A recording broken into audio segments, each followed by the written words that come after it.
Circle. Hello, everybody, and welcome to a Mighty Blaze Boudoir pop-up. I am Jenna Blum, co-founder of the Blaze and negligee wearer, and I am here with our two on-air hosts of the Blaze Boudoir romance show, Mary Weber O'Malley and Catherine Kate LeBeau. These beautiful, beautiful ladies. Thank you for joining us this evening. Margaret says that she's told there might be bare-chested pirates. We can always hope. I'm waiting for a bare-chested pirate to wander into my boudoir, as happened about, half an hour ago. So, if you are a newcomer to the Blaze, drawn here by the magnetic glowing tractor beam of these two ladies and the prospect of romance, let me introduce the Blaze to you. Blaze is an initiative that connects writers and readers on Facebook, on Twitter, on Instagram, on YouTube, on LinkedIn, on Goodreads. We are ubiquitous. We've been putting writers online since March 2020, wanting to get them to their audiences when all the book tours were canceled. And we have since developed with our 35 creative professional volunteers into a little TV network. And our newest show is Blaze Boudoir, because we realized we did not have enough romance in our lives or on the Blaze, and we needed to make the Blaze a little bit more hot. So that's us. I'm going to turn the mic over to Mary, who is going to talk about herself, and turn the mic over to Kate, and then I might ask some saucy questions about exactly what they intend to do on this show. Mary, take it away. Thank you so much, Jenna. We are so excited to be bringing some heat to a mighty Blaze. I am Mary Weber O'Malley, and I am a virtual bookseller for Skylark Bookshop in Columbia, Missouri, but I live outside Chicago. So virtual book selling, it's a thing now. And I've also been a scheduler and producer for A Mighty Blaze for the past year and a half or so. And I live outside Chicago with my husband on our little suburban homestead where we have a little half-acre. We have dogs and a cat, and we have fish, and we have 4 chickens. And we use all of those things to try and lure our grandchildren over. We have 3 grandsons, so we try to lure them over to hang out with us by making this just a magical place. I am an avid reader and reviewer for Skylark Bookshop. My Instagram is Blurb Your Enthusiasm. So if you would like to see forthcoming books, join me there. I do a book talk for Skylark Bookshop once a week on Thursdays, where I do current releases as well. So I am thrilled to be bringing the Blaze Boudoir to all of you and having some fun romance. And I knew the only host for this show, it had to be my daughter, LeBeau, who's been reading romance since she was a young child. And I fully encouraged that, with the understanding that if she had questions, she should bring them to me. Of course, she got most of them answered in her romance book. So I will turn it over to Kate so she can talk about her journey to romance stardom. Hi. I'm still getting my sea legs in terms of being on, I don't know, and putting my face out there, I guess, on social media. I'm used to hiding behind book reviews and memes. So I run the romance Instagram, romantically_inclined. I make romance memes. They're wildly inappropriate. I don't post them on my personal page, but they're on my Facebook and on my Instagram. I basically started reading romance when I was like 12 or 13, and I haven't read anything else since. I'm not somebody who explores other genres. I know what I like, and I'm going to stick with it. So I've already read, I think, 60 books this year, but it helps that my baby keeps me awake at night. So I read while I feed him and rock him back to sleep. So yeah, I read pretty much as my hobby, my only hobby outside of my son. So yeah, that's all I do. I'm seeing some familiar faces in the comments, which is really fun. Vera is one of my favorite authors right now. She writes wildly inappropriate things. So There is nothing we like more at the Blaze than wildly inappropriate. And you can take that from somebody sitting here in her friend's negligee that she stole from her friend's drawer this evening. Like, I have been waiting for this show. I've been waiting for you ladies to come along. So welcome, Vera Valentine. Welcome, all of Kate's fans. We're so glad that you're here. I would like to know, I'm going to ask a couple of really wildly inappropriate questions because that's my jam. Tomorrow night, when we're having like the actual show, the questions may not be quite as inappropriate, but like I've had wine, like I'm sitting here on a bathtub in a boudoir, so it's going to happen. So what is the most inappropriate scene you remember reading as a kid, Kate? As a kid? Yes. Like, what was the first thing where you're just like, woo, this is not Charlotte's Web, y'all. This is romance. Oh, I remember the first book I ever read, but it's actually, and it was a JAYNE ANN KRENTZ book, actually, which is why I'm very excited to be reading her, or to be interviewing her, because I've been reading her. She was the first book I ever read, and she's probably going to be the last I read before I die. So as long as she's still writing, just keep writing. I don't know what the, like, really I was into pretty like tame romances up until about like 5 years ago. So 5 years ago, it really picked up. But some of them are just, I mean, the first time I read a romance that just had sex in it in general, my mind was blown, because I went from like YA, where it was like, oh, a steamy makeout scene. And then like my first time reading sex in a book was between like two 40-year-olds, and I was 12. Wait, and I was like, 4 or 40? You said 40. 40. Two 40-year-olds, not 4. Like, this is a different genre altogether. Not sure I'm comfortable with a 4-year-old. No, two 40-year-olds. Hey, that's young person sex, y'all. 40. Yeah, it was. So yeah, I was like, whoa, okay. I went from like young couple making out on the couch to like people 2 decades older than me, 3 decades older than me at the time, almost. And so that just blew my mind. I was like, I didn't know this is what happened. That was it. I never needed a sex talk, nothing. Romance taught me everything I needed to know. Of course. Mary is like shaking it around the yard. Like, you thought it was just for chickens, but it's for 40-year-olds. Like, look away, daughter, look away. Like, Mary, did you ever have a moment where you were like, what is my daughter even reading? I need to grab that out of her hands and secretly read it under the covers. I never did. And a big part of that is because, and I've seen this going around on social media a lot, and I get it. It's, there's all this talk of banning books in schools, and we can't, show this to our children, and all bull. But I was like 13 years old reading freaking Flowers in the Attic. Let's talk about wildly inappropriate. Not only in the first one where you have the brother and the sister getting it on, but they end up having a kid, and then the sister goes after the stepfather. I mean, and I was reading that as, a child myself. I'm pretty sure that was like read in schools. No. I'm pretty sure you could find it, I think, in one of my courses. It was like a weird book that got read. I remember my friends reading it and being like, but I never read it. It's highly inappropriate. Highly inappropriate. I mean, like, it's a bad thing. Like, there are so many people of my generation who are just like, oh, is this what happens? You get locked in an attic, you have sex with whoever's available. It's a sibling, but whatever. I mean, this taught us how to live. Fear of Flying taught me how to live. I don't think that's quite classifiable as romance, but remember that Zipless F cover that I took off my mom's shelf and was just like, this is living right here. Like, you get married and you run off with like a beautiful stinky man, and you live in a tent and do it every which way, but sideways, upside down, on a trapeze, whatever, right? So I'm just saying. Yeah, I read at least 6 romance novels that fit that description, by the way. So yeah, I couldn't pull anything out of her hands. I noticed what she was reading, but I grew up very repressed in my family. And I was not, it was a different set of standards for me than it was for my brothers. Like, my brothers, it was like, oh, getting the girls. And I'm like, who? There's somebody's daughter. And me, I was like asked a question and, oh my God, you're grounded.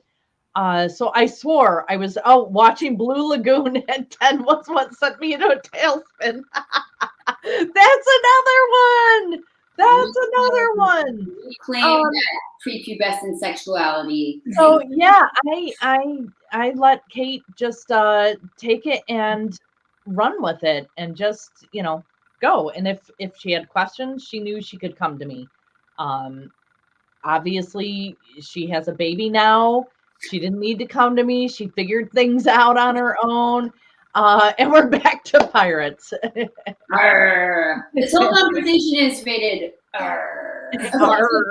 I have only, hello Bruce, hello everybody. I have only the most limited understanding of the romance genre, and that's why I keep making like bare-chested pirate jokes. And I am counting on Kate and Mary to level up my sophistication in this realm. I mean, it's like literally, I'm like a Vera flying, like what my mom used to call hand on the thigh books that she got from the supermarket spinny rack, and then like tried to hide in her shelf among like the Somerset Mom and whatever. And that was like pretty much it. And my understanding is like there's like bosoms on page 12 and there's a climax on page 121, and it's like very, I mean, Kate is looking at me like, why, who let her in here? But well, I'm just trying to figure out if you mean an orgasm or the climax of the story. And I was going to say, orgasm. 120 pages in is a little long to wait for either of those. I mean, yeah, I thought so too, but like, I mean, like crashing waves, fireworks, the whole 9 yards. And like, that was what it was in the books that I was reading. And it was like this very cookie cutter sort of genre. And it is not that anymore, right? Like, enlighten me a little bit. Tell me about some of the guests you're going to have on the show who are like level up from that, like really numbers kind of thing. Yeah, I've learned so much from Kate because she's such a huge advocate. I mean, I've always read romance, but love is calling me out in the comments. Kate is being called out left and right. You need to wear like sunglasses for the but there's there's fade to black. There's so many different types of romance, and I mean, Kate got her father and her grandfather to each read a romance. JAYNE ANN KRENTZ, actually. We'll have to talk about that tomorrow because there is every kind of subgenre to romance that there is to any other genre of literature. So if you can think of it, and I'm going to give you an extreme example right now, but when Kate got engaged and we were both working at the bookstore, and we wanted to throw her like a little shower. And I said, her two big loves in life are romance and dinosaurs. Wonder if there's a dinosaur romance. There is. Oh yeah. Taken by a T-Rex. There's a whole. See, Jenna, we could do this for hours and hours. But Kate, go ahead and talk about some of the other guests. Talk about some of the other. Just things we need to know about romance and the fact that it's the highest grossing genre. Yeah. So it's actually kind of funny because romance does follow a formula for the most part. But that's why people read romance. It's because they want that formula. They want to know that the consistency of the book. They want to know that it's changed a little bit. It used to be like very formulaic where you'd have to like, there'd be a third act breakup and like all these like, but now it's kind of like, okay, there's, people have relaxed a little bit on those rules, but there's still a pretty set, like you need to have these parts of the book and then it has to end with a happily ever after or an HEA, as they say in the biz. You think that like everybody would know that, but then people will comment on my memes sometimes and be like, what does HEA stand for? And I'm like, whoa, how did you get here without knowing that yet? But in case anyone doesn't know, happily ever after is the number one rule. It is, if it does not end with a happily ever after, it is not a romance. It just isn't. It could be a romantic fiction. For instance, like Nicholas Sparks is not a romance author. He does not write, he even says himself, he does not write romance. He writes tragedies. Margaret did bring up, happily for now does count. If it's like a trilogy, the first book doesn't have to end with an HEA. It can be a happily for now, or sometimes, there's a little like, one of them's a robot. And you're kind of like, well, the human's obviously going to die before the robot, but you just don't bring that up. It's a happily for now. Love said, if it doesn't have an HEA, there's got to be a second book. which is true. Or you will piss off a lot of romance readers. But yeah, the romance genre is just, it's exploded, especially during COVID. I think people just, they didn't want to read as much tragedy. They didn't want to read, we were all living in a very tense atmosphere, and so romance exploded even further. And it I forget the exact stats, but I think Penguin Random House put out some stats that showed that romance, like 30% increase in sales during COVID. So yeah, the genre is it keeps climbing up and up and up, and people are just falling more and more in love with it every day, and it just keeps expanding. So like with the dinosaur, if there is something, I read a book that Vera actually recommended that's between a wolf shifter and a potato shifter. So he shifts into a potato. Wait, how, I can't explain the science, Jenna. It just... Oh, I wasn't thinking about the science. I was thinking about the sex. I was like, spud sex? Well, he turns into a human, but he's also a potato. So he can turn into a human for sex, and then he turns back into a potato. I mean, everyone does. I'm only 8 pages in. Okay. But basically, if somebody can imagine it will, and maybe has already been written. This is not a vegetable I would automatically associate with romance. Exactly. There are other vegetables one might think of. Mary, don't look at me like that. You know what I'm talking about. She knows what I'm talking about. She knows. Okay, so I'm going to ask this. Well, because she's currently eating a potato. Of course you are. Of course you are. Yes, you are. So I have to ask this so that people know what to expect from the show. And this might happen whether or not I host bomb you guys, which I might. I have a question about the potato. So I'm going to tell you guys a secret. Are you ready for me? Deep, dark secret that oh yes, I guess you are. So I've never told anybody this except select friends, and never on camera and never in public. But my first job out of college was writing what? Fill in the Mad Libs. Romance. No, close. I was gonna say Penthouse Confessions or something. Yes. Oh my God, you win, sister. You win. That was my first job out of college, was writing the letters. Dear Penthouse, I never thought this would happen to me, but I had sex in a tree house. I had sex at camp. You want to know how I guessed that? JAYNE ANN KRENTZ's current book, the one that we're promoting tomorrow, the heroine got started writing confessions for a Penthouse-esque magazine. And she's a writer. Oh my God. That's why it was in my brain. Oh my God. It totally, all right. So I might have to host bomb tomorrow. Be like, hey, Jane, it me, your heroine, who actually wrote these things. The reason I bring this up is not to flex my writing muscles, although they are considerable. However, I would like your viewers to know what they can expect from the show in terms of its rating. This is not PG-13, y'all. This is maybe R, pirate R. Back to the pirate.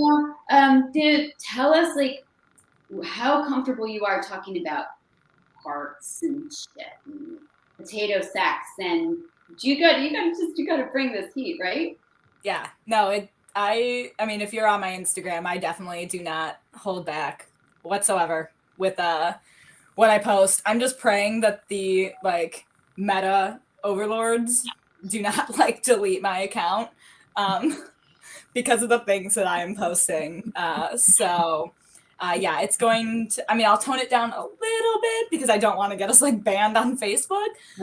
But no, it's Love said I can't do anything lower than R rating, and that's honestly pretty accurate. I'm so glad about that. I have to say, and I will say make me proud as the Penthouse letter writing, early queen in 1993. It was hot. But as the co-founder of The Blaze, we absolutely need you to bring all this habanero level discussion. We are avid for it.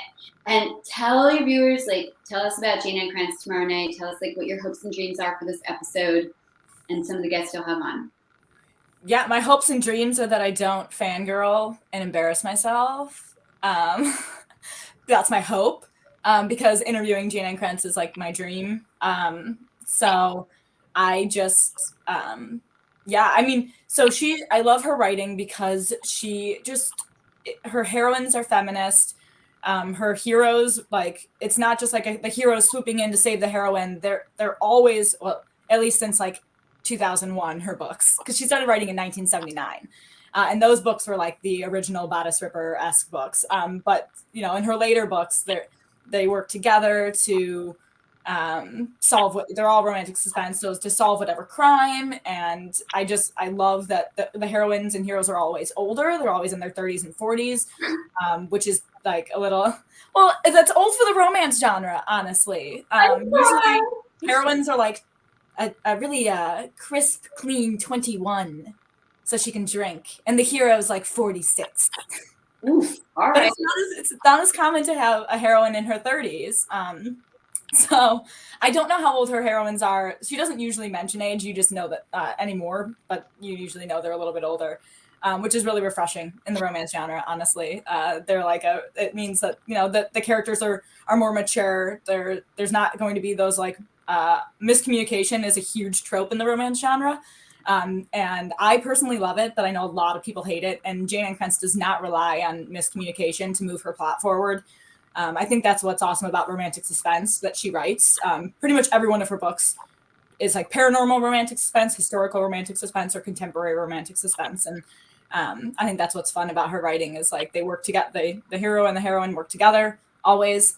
I think that tomorrow's will maybe be a little bit more subdued of a conversation. I don't think I'll be whipping out like cock pockets and shit like that.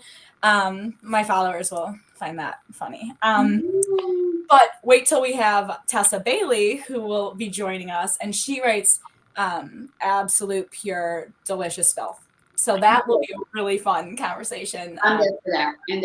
I will happily like lurk around like Kristen Wiig in the background and like filth up the Jane Ann Krentz. I would like to ask, I know Mary is trying to say something, I just have to say, if we have T-Rex sex and potato sex, can we please tell me there's like older woman sex, like people over 40, like tell me there's like cougar sex, man. Yeah. Oh yeah, there's definitely, it's not as common, but age gap with the heroine older is definitely becoming more popular. And there's definitely more of a boom of, because there was a demand for it, of older and heroes and heroines, or like, you know, second chance, but they're in their 50s, they're in their 60s. There are romances with that. So Oh yeah, this is what's going to happen on the show. it's just like, you know, there's been this huge boom of young writers especially with the self-publishing, how easy it is in the romance industry to make it big through self-publishing. Mm-hmm. So there's been a lot of younger authors who are, you know, doing publishing. And so they're obviously going to write younger characters. So I think we have to wait maybe 10, 15 years. And then those authors will, you know, there's going to be a huge boom of mature romances. But they're not. You can find. Or maybe there's some writers out there in their 50s, 40s, and 50s who like used to be Golden Girls were 40s and 50s, and now it's like Madonna and J-Lo, right? So it's like maybe we will bring some freaking heat, y'all. There's a niche to be filled. I'm just saying if there's like a hole to be filled, I might even say, all right, I'm dropping the mic now. I was actually also going to say, I just read Vera's short erotic story, and it featured a divorced middle-aged woman going through menopause as the heroine. Thank you, Vera. And thank you, Vera. Thank you, Vera. Absolutely. Yeah, she was getting railed by 3 vampires in the back of a van. As one is in their good for her. That's menopause. That's what happens to you in menopause. You get in the That's really what it feels like frequently. Yes, the vampires come, they bring lube to the party and some toys, and everybody is happy. Yeah. I'm just saying. All right, aren't you so glad I'm not on the show regularly? We've also got Sonali Dev. Mm-hmm. It's not 100% confirmed yet, but it's 95% confirmed that we're going to have Emily Henry with her. Oh my God. Book lovers. It just, Kate started reading it electronically and was raving. Then I got the physical arc, and I kept holding it up to my chest going, oh my God, I love this book so much. Mm-hmm. It's got everything I want in a romance. And we are filling in, it's a monthly show. It's the 4th Wednesday of every month.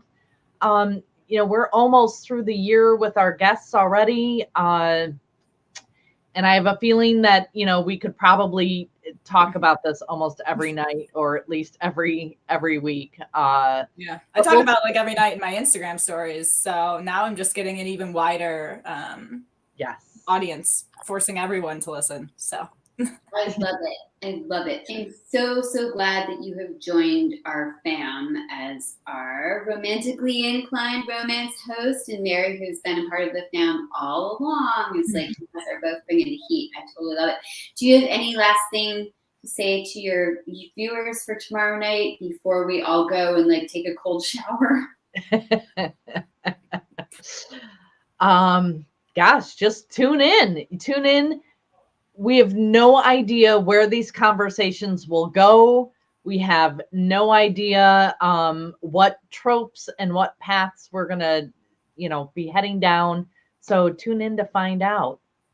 Yeah, that sums it up. So And we can see all the comments as they come in. So like, if all my fans and friends want to comment, so I see you. Is there something on the show for men? Mark wants. What about this is not for men, Mark? Yeah, I'm sorry, Mark. Romance is 18% of romance readers are men, actually, and I would say probably every 10th DM that I get is from a man asking for a romance recommendation. So I have some of my closest friends on my page are actually men who started by asking me what their first romance book should read, and now they're sunk. So yeah. All right, I take that. I think that is a challenge. Because of Mistral's daughter, yes, Judith Krantz was some of my earliest romance readings. Freaking love her. Before we go down the Judith Krantz like spiral wormhole, which I'm sure we could talk about all night, I know that like no matter what happens tomorrow night, like it will be hot. Whatever you guys do, it will be like habanero level. So thank you so much, you guys. So excited for this tomorrow night. Like, so excited. Thank you. And like literally, I'm just gonna go like outside. I'm in Florida. I'm gonna get into the outdoor shower and just be like, whoo, those ladies bringing it. Come back tomorrow. Bring your questions for Jane. If there's something you've been wanting to know, we'll ask her. Yeah, and don't forget, she writes as Jane Castle and Amanda Quick. A lot of people don't know that these are all the same person, but they are.